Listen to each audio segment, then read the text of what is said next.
Generative AI is everywhere. Everyone's talking about it. Many people are doing it. You should probably get started and do something with generative AI, but make sure that you're getting value for what you're doing, that you're doing sensible things. Join me on this episode of the Tech Field Day podcast as we talk with the awesome experts from Signal65. Welcome to the Tech Field Day podcast, where we bring together a group of IT technical experts to discuss a single idea about a key concept in the industry. This podcast features a variety of perspectives from members of the Tech Field Day delegate community and is often recorded in association with one of our events. Tech Field Day is part of the Futurum Group, and this podcast is also published on our sister company site, TechStrong TV. And this is a very special episode for me because it has three guests from the Signal65 part of Futurum as well. And we're going to be discussing the idea that generative AI is evolving.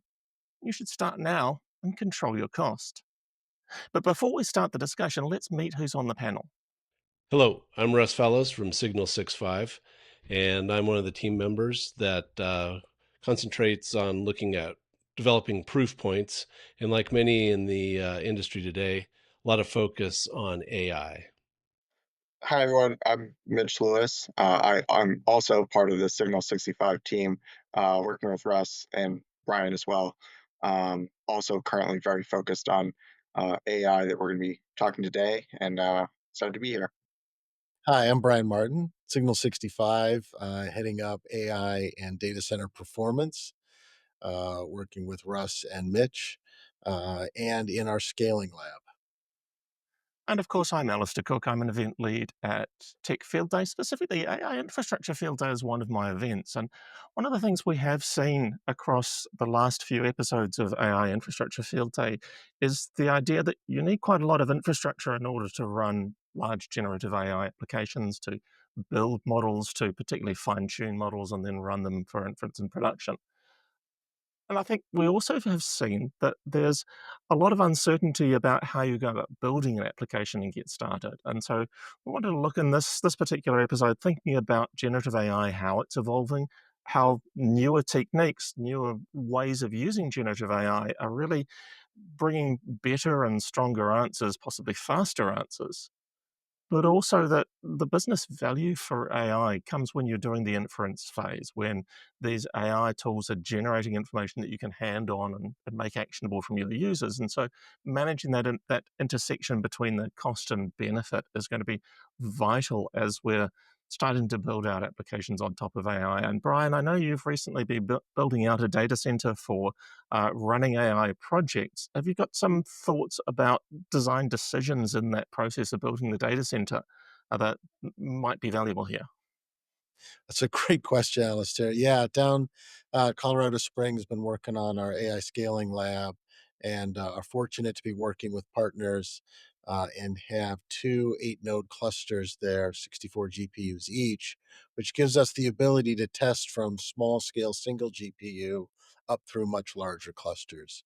Um, Looking specifically at generative right now and inferencing, as that workload appears to be growing rapidly among the user base and customers, we're seeing that as we're seeing that we can start small and grow.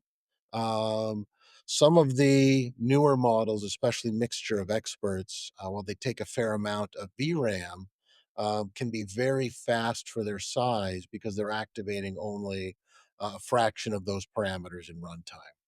I was recently able to run the new Moonshot Kimi K2 inferencing. That required 16 GPUs. So this was 16 H200s for inferencing. That's a trillion parameter model with 32 billion active. And seeing token rates in the tens of thousands on a trillion parameter model. Now, this is scale toward the upper side for enterprises, but that just shows what's available in on-prem usage for these types of models. At the complete opposite end of the spectrum, I've got an 8 gig Jetson Orin doing inferencing on 2 billion parameter models for an IoT project. So inferencing is happening at all those scale points. Um, get in, try something, and see what fits your use case. And last time I was in Colorado, sitting in Russ's office, Russ, you had a workstation with a GPU in it sitting on your desk that you're doing some experimentation with, and I think your experimentation's gotten a little more sophisticated than it was early last year when I was with you. Um, how do people get started? What do you see as being a good on-ramp to using generative AI? Right. Yeah, I think getting started is the important thing. And yeah, I used to be proud that I had one of the better setups, but then, Brian shown us all with his A6000 Pro. But I have a system with a NVIDIA 4090, which is, today, at the time, it was the newest, highest end. That was before the 5090 came out. But you don't need to have the highest end or the latest, GPU to get started. Almost anything can get you started. In fact, you can even get started on CPU based systems. You don't even need a GPU. Of course, you're just going to have to be a little bit more patient. Things are going to run a bit more slowly. So don't be looking for high throughput rates. But in terms of experimentation, you can do a lot even without a GPU. And, even a low end one, if you don't have the funds to purchase one, you can rent those in the cloud at less than $1 an hour as well. So there's a lot of ways that you can get started pretty inexpensively. I've even been working recently on a project here at Tech Field Day with Click, and was amazed at how rapidly I could build a RAG solution, retrieval augmented generation solution, just using their cloud. Uh, Currently, I'm not paying for that service because the project is on. I'd be interested to see how it compares with other platforms for running the same kind of tools and development. I know, Mitch, you were working on projects, and we covered this at Cloud Field Day 23, a project around cost effectiveness versus necessarily straight up raw performance. And as we get into production inference, cost effectiveness comes to be kind of vital in it. Yeah, exactly. We've done, we've done a lot of AI testing, but what goes hand in hand with that often is, um, you know, how much you paying for it. And I think there's, lots of levels to it. Like we're seeing things that are maybe not super expensive where you can just get started. Like Russ is saying, like we've done some testing on, AI inferencing on CPUs, and is the performance as good as Brian's big GPU clusters? No, but you can do things. So that's one way to get started, and that's going to drive the price down. Um, but we've also done testing looking at different hardware solutions, like I talked about Cloud Field Day.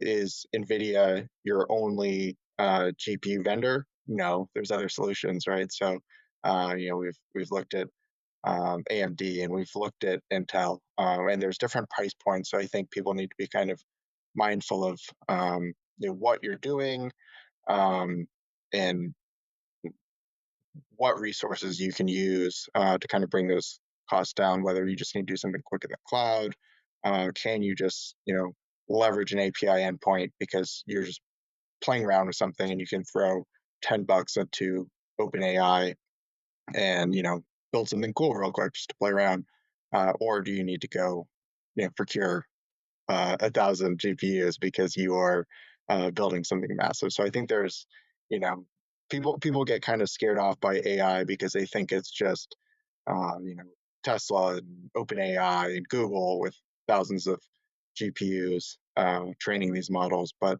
there's a wide range going from I can run something on a CPU to, I have a whole data center with a nuclear power plant. Yeah, I'd add on to that quickly, just that we have some upcoming research coming out. It hasn't been published yet. Will be shortly. Evaluating, three different CPU vendors. So there are three. Well, there's more than three, but believe it or not, people think of kind of two, but there's more than that. But looking at doing different inferencing and some AI ML workloads as well, and they've all improved significantly over the past several years. There was no focus on the CPU side dedicated to, giving circuitry to optimizing a lot of these matrix multiplication tasks that are behind a lot of AI models.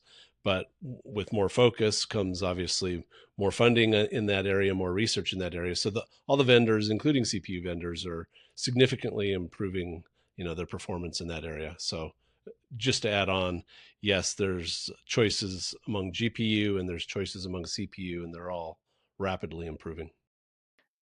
I think there's, and beyond just, the CPU or GPU, there's some other creative approaches that are kind of emerging from different vendors that we've done some testing projects on like how can you reduce the storage or how can you actually leverage the storage to offload some of the memory. So we just did a project testing out a solution for Phison that takes that kind of approach. Um, and pretty cool. We were able to run both a Llama 70B model and a Quen 72 B model on a single workstation GPU that normally would not be able to do that. Um, so it did take a while, but there's kind of that time versus cost and performance trade off. One of the other areas I've noticed that we talk about generative AI evolving and being price conscious is looking at the code support environments, code development, whether it's Claude Code or Cursor or Windsurf or Google Firebase Studio. They've all recently been starting to change their pricing models as well, to the dismay of developers, and I'm sure to the delight of their accountants. Um, but I had a recent challenge over the weekend. I was tracking down two pesky bugs and jumped into Claude Code and flipped it into Opus 4 mode. And I'm like, okay, here goes the most expensive approach I can to solve these problems. And, within an hour and a half or so, at a cost of $19.88, I'd knocked down two pretty good sized bugs. So, it's both sobering to see the effectiveness of it. And also, I like the transparency of getting a sense so we can watch what it's costing now, see how that evolves over time. But really helps put a price on some of these features. Yeah, watching the meter run is fun.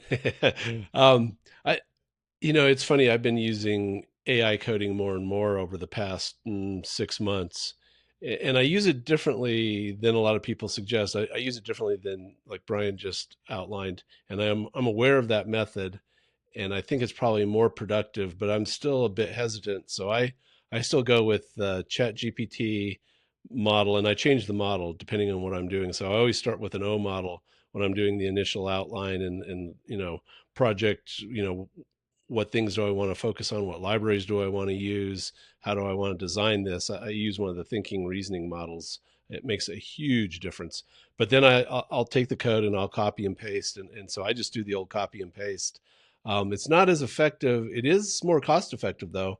I probably only burned about $2 to $3, I'm guessing. I don't know. Over the weekend, and pumped out 800 lines of working Rust code. So I think that's one of the things we see is that using the right tool has always been important, but there's a huge difference in scale and cost for different tools. So I think it is crucial that you start optimizing for the value that you're going to get. If Russ gets value out of spending $2 on some code generation during the day, that may be all that's important for him. But Brian spending $30 to knock out some significant bugs that maybe might have meant that your platform was unavailable for a while, right? That's pretty cost effective too. I love that we can choose between running things ourselves and sending them to a different API. So one of the tools I use is Whisper to do transcription on my Mac, and my um, ARM-based Mac does a really good job of running through that transcription. But when I want to do something more like extract what were the key points in this conversation, then I hand it off to a cloud-based service. And so I'm minimizing cost by choosing the right tool for it. And again, like as Russ was saying, different model for different phases of your investigation. Yeah, it's like having a handful of experts available for what's needed. I have a friend who's completely vibe coding a project, and has figured out a system where he uses ChatGPT like Russ for high level concepts. But when ChatGPT comes up with an answer, he asks it to write it in the form of specific directions to hand to his junior developer. And then he takes that text and pastes it into his code IDE to do the edits. Yeah, that's good. And actually, I've done some things back and forth between having chat check Gemini and Gemini check chat, and go back and forth, change models. And I also use Gemini just because we get our email through Google, so we have paid accounts. So to me, Google is a free service, Gemini Pro. So it, yeah, it's a useful checking. So you don't have to be tied to one model. You can use two or three. So that one that you said though, Brian, that's pretty creative. I'll have to try that. Yeah, there's a couple, two articles I read recently. This reminds me of one of them, which is the writer had an insight about prompting generative AI, and rather than trying to be thorough and meticulous in what he was asking for, the writer instead relaxed that part and spent more time talking about how, like, write up something as if you're a developer at the end of a 12-hour shift chasing down bugs. You're exhausted and you're explaining to management for the fourth time why this is a problem. And what he found was it invites the models to lean into what they've been trained on. They're not really good at fact recall, they're not really good at specificity, but they are incredibly creative and they understand tone and presentation, I think, more than we give them permission to exercise. Creative prompting as you're doing ad hoc work seems to be absolutely vital. Have any of you come across any of the coverage of challenges around particularly vibe coding and hallucinations from these AI coding tools? Because that was something I covered on the rundown recently. Oh my goodness. I would, hallucinations, looping, um, over enthusiastic extra work that wasn't asked for. There's probably a list of a half a dozen bad behaviors that AI coding tools have evolved. As they've gotten better, it's almost like they want to prove how good they are. It's like watching a junior coder overachieve when you asked them to do one thing or and them to do one thing, and they come back with like, "Oh, look, I did this and this and this, and I compiled it this way." Like, okay, thanks, but I asked for this. I didn't need any of that. Yeah, it depends on what you call hallucination. I just call it flat out being wrong. I mean, sometimes, yeah, it depends on the model and the way you ask the questions. Uh, so I'm doing a lot of development. It's funny, in a language I don't really know, which is Rust. Almost all my development now is in Rust because I love the results. When you get the code to work, it works like flawlessly and really fast. No runtime memory dumps like you get with C, which I've been dealing with for 30 years. So no garbage collection with Java or Go. So I love the results. So I code almost exclusively in Rust, and there's a ton of libraries to choose from. And sometimes it'll just like dream up interfaces that don't even exist, right? And the compiler knows it's like this thing doesn't exist. It's like, hey, what are you talking about? This library doesn't exist. Why don't you check this again? So you could call that a hallucination or call it being wrong, but yeah, it happens all the time. You just have to understand that it's going to come and how to deal with it. I see a vibe coding podcast coming online soon called Russ on Rust. So, if we're concerned about the hallucinations that are happening in these AI coding applications, how do you feel about handling hallucinations in production applications, running inference to drive your business, to drive your interaction with your customers? On a spectrum from terrified to curious, um, I'd say the whole spectrum. There's there's an interesting, speaking of evolution, there's interesting changes I've seen recently. I first saw it in deep research mode with Google Gemini Pro, and that is listing citations. So when the research comes back, when the answer comes back, pointing to not a fictitious URL that they made up, but actually making sure that it's really real and it is in fact the one they referenced. I was speaking with another company earlier this week that specializes in metadata enrichment of source material. And one of the things that they do for AI platforms is offer citations down through the data.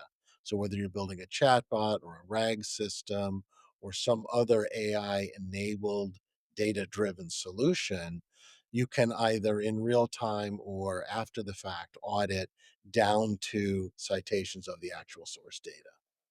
Yeah, that's an important fact, and I've noticed some models give those citations and some don't. But you need to check them because I found when I do check them, I wouldn't even care to guess, but at least 25% of them are either wrong or made up. So yeah, it'll give you citations, but maybe it's an outdated one, or maybe it's different than what it's assuming, or sometimes they just don't even exist. So check the citations. Yeah, those can be helpful, but check references. Trust but verify, or don't trust and verify. Exactly. And then to get back to your question, Alistair, about how much do you how much do you trust AI coding assistants? I, the way I think of it is kind of like Brian described, as sort of like a junior, fresh out of college, very eager to please person. And how much would you trust them? You're going to verify. You'll let them get started, but that doesn't mean you're not going to test the heck out of it and have some more senior people review things. So, eh, yeah, you can get a lot of code and get things working, but that doesn't mean that you shouldn't review things and test as much or maybe even more than before, because now you can automate the writing of test code too, right? So why not, to verify, have another agent, a different model, write the test cases? And there's a key thing Russ said there, which is have a different agent write the tests. I think in general, whether it's coding assistants or just general language models, I think it's just kind of reflective of where we're at with AI right now, where it's really useful. But you do kind of need to know what you're doing. It's going to hallucinate, it's going to be wrong. Sometimes your Rust code isn't going to work. Sometimes your citation is going to, bring you to a non existing link. Um, but I think it is getting better for a couple of reasons. So, I mean, models are generally getting better. We've found better prompting uh, techniques, um, and there's some other things you can do, like build in RAG or tune your model for specific tasks to make it a little bit better and not just invent things. Um, but I think AI is kind of going up, but we need to make sure we're being intelligent about how we use it, right? So if you're using AI to code, maybe you should at least sort of know how to code as well, so you can kind of fact check it as you go. I think it is crucial that as you're building production AI systems, you are doing thorough testing. And there's techniques of grounding, and RAG is one of the classic ones for grounding. Is give me information out of this corpus of data that I gave you.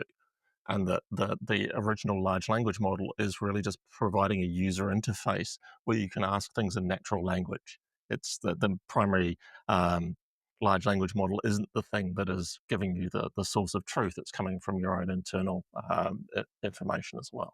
Well, we could spend a long time talking about AI. In fact, we will. We'll spend many more podcasts and many more tech field day events, both AI infrastructure field days and AI field days.